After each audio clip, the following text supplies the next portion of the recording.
bakka jirtan teessanii sagantaa guyyaa har'aa daawwachaa kan jirtan sagantaa keenya tutuun darbiin dursa chaanaalii keenya Boqobaa Piroodakshinii sabskiraayib gochuun sagantaa walitti fufiinsaan darbu argachuu dandeessu. Sagantaa keenya tutuun darbiin dursa kadhannaa godhanna. Kadhannaa galateeffannaa amanamaaf jaalatamaa abbaa keenyaa eeddee gaggeessitee sa'aatiin waan nu qabaachisteef galanni guddaan siif haa ta'u. Sagantaa asitti darbu hundumaa isaa keessa ta'e ati nu geggeessi isa hundumaarra caalu mootummaa kee waaqa irratti nu yaadatu maqaa Yesuusiin aamiin.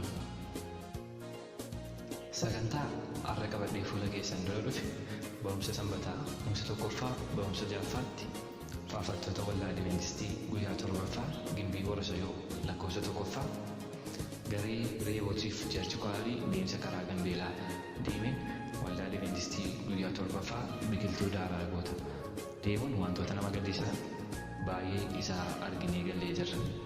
Dhuma qophii keenyaatti nu duukaa akka taatan shakkii tokko hin qabu. Seenaa bakka sanatti argine yookiis dhageenye tokko tokkoon kan isiniif himnu ta'a. Waldaan biqiltuu daaraa gootaa kan jedhamu walitti qabuudhaan lafa onaa irratti akka waaqeffatan kan godhan paasterii keenya maqaa isaanii nuuf kaasuun seenaa amantoota achitti argamanii nuuf ibsu. Tolee galatoomii maqaan koo paaster Waaqjiraa Gurmeessaan jedhama. Akkuma obboleessi keenyaati dubbachuu yaalte kana bakki iddoon sagadaa kun itti argamu godina Wallaggaa Lixaanaa Gimbii gandaa Daaruu Gambeelaa bakka Daaragootaa jedhamutti kan Waaqayyo dirree mana qulqullummaaf ta'u nuuf kenne. Dirreen kun dirree badhaadhaadha. Dirree bal'aadhas. Bakki kun bara 2010 waldaa keenya Adventistii guyyaa torbaffaa naannoo kanatti argamaniif daaragoota kanaaf kennamee ture. Garuu rakkoo garaagaraatiin wantoota garaagaraatiin yanqamee dukkanaa'ummaatiin qabamee turuu isaa namni hin beekne tokkoyyuu hin jiru. Garuu guyyaa Waaqayyoo dukkana keessaa ishee baasu geenyaan bara 2015 ji'a adoolessaa keessaa fannoon dhaabbate. Akkuma kana har'a lubbuu 31 qabaachuun isaanii baay'ee beekamaadha. Lubbuu 31 qabaachuun isaanii baay'ee beekamaadha. Waldaa kana kan adda godhu yoo jiraate manni amantaa hin qabani. Akkuma kana meeshaalee faarfannaas hin qabani. Adduma akkuma kana taa'umsas warra ta'an hin qabani. Garuu wanti nama gammachiisu yoo jiraate bakki nuyi dubbachaa jirru kun bakka onneen isaanii amantiidhaaf kaka'umsa guddaa qabanidha. Namoonni iddoo kanatti argaman akkuma amma jedhamaa dubbatamaa jiru kun dubbatamaa haasa'aa jirru kanatti wanti nama gammachiisu namoonni waldaatti dabalamuu caalaa dirree lafa onaatti itti dabalamaa jiraachuun isaanii beekamaadha. Kanaafiyyuu iddoo suni baay'ee hawwataa ta'uu isaati kanan si ibsuu barbaadu.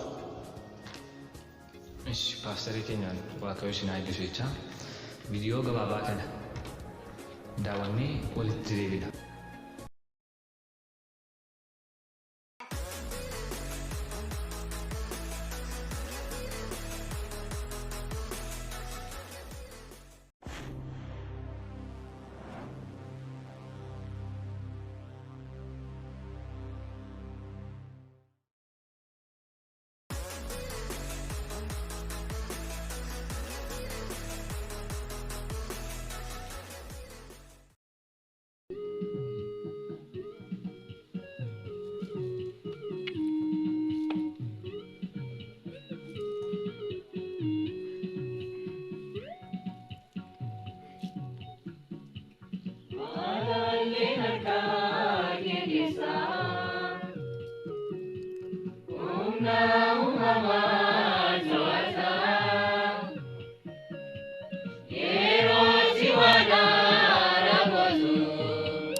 Ibidda bishaan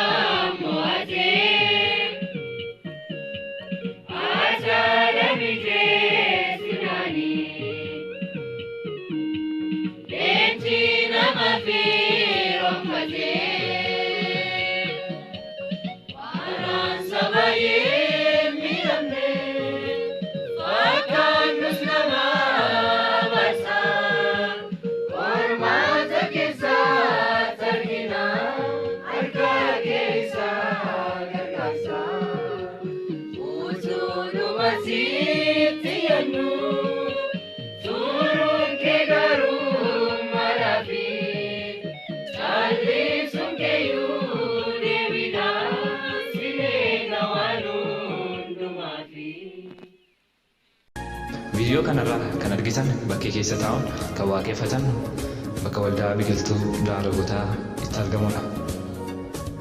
Akkuma deemnee arginu waldaan biqiltuu Daaragotaa mana isaan keessatti waaqeffatanis ta'e sagalee guddistuu meeshaa muuziqaa kan hin qabnedha. Mee isin waldaa Adventistii golee lafaa arfan itti argaman kan viidiyoo kana daawwataa jiran itti maal dhaamtuuf? Tole galatoomii dhaamsan qabu namni kan inni lafarra jiraatu akkuma sagalee Waaqayyoo Galaatiyaa boqonnaa 6 irratti dubbatu baawwalee baadhaa akkuma jedhee haasa'u mootonni isa duraa boqonnaa 5 lakkoofsi 9 mana qulqullummaa ijaaruuf bishaaniyyuu galaanniyyuu hirmaannaa qabaachuu isaati kan dubbatu. Bara mootummaa Solomoon mana qulqullummaa ijaaruudhaaf jedhe galaanniyyuu hirmaannaa godhaniiru. Ba'aa baatanii dhaqanii gargaaraniiru. Kanaaf keessaa bakkee kan jiran namoota sanyiidhaan itti waldaan qoonnu ijaarsa mana qulqullummaa Waaqayyootiif waldaan addaan qoonnu gosaan addatuun qoodini bakki Daaragoota jedhamu kun amantoonni keenya itti dhaga'ame namoonni keessaa bakkee jiranii bakki jiraachuun amantoota keenyaa itti dhaga'ame waan Waaqayyo isaaniif godhe irraati gara iddoo kanaa yoo ilaalan yoo gargaaran. Bakkee taa'uu isaanii irraa haduun nyaatamanii yeroo gannaa bokkaadhaan nyaatamanii dhaanamanii akka jiran hammaa kaaseetti dhaga'ame namoonni yoo jara kana gargaarsa godhanii fi akkuma kana beenyaa isaanii Waaqa biraa akka isaan fudhatanii Nehemiyaa boqonnaa 2 lakkoofsa 20 dubbata. Akka jedhe dubbata qooda akka isaan qabaatanii namoonni kamiyyuu hirmaannaa guddaa akka isaan keessaa qabaataniif namni amma danda'e yoo waa itti darbate amma danda'e gargaara yoo ijaare beenyaa isaa Waaqayyoo biraa akka inni fudhatu nama keessaa bakkeedhaanii yoo jara kana gargaaranii gammachuu isaa hin danda'u jedheetanii kanan ibsu. Akkuma amma dhageessanii waldaan kana kan gargaaruu kan feetan wanti Waaqayyo isiniif kennerraa amma Waaqayyo isiniif ibsi. Karaa akkaawuntii Oromiyaa Baankii 1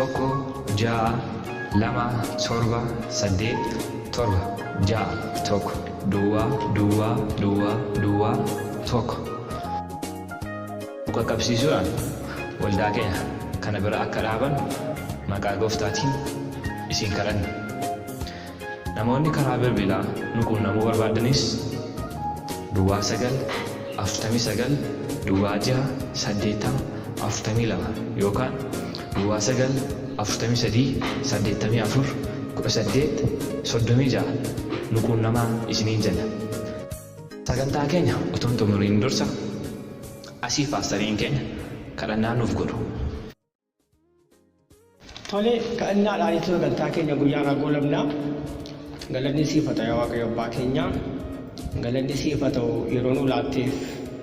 Galanni siif haa ta'u gochaalee ijaarsaa mana qulqullummaa keetii irratti saboota keenya bakkeedhaaf keessa jiran wajjin haasaa akka gaggeessinuuf yeroo kanas waan nu laatteef isaa galatu.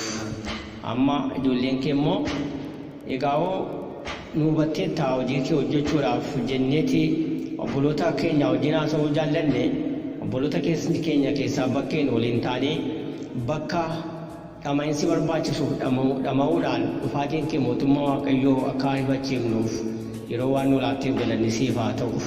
Ammas ayyaanni kee hunduma keenyaaf haa baay'atu hunduma keenya wajjin ta'i dhufaatiin kee dafee akka ta'u nu gargaari maqaa samu'aa ta'e Gooftaa keenya Yesuus Kiristoositti.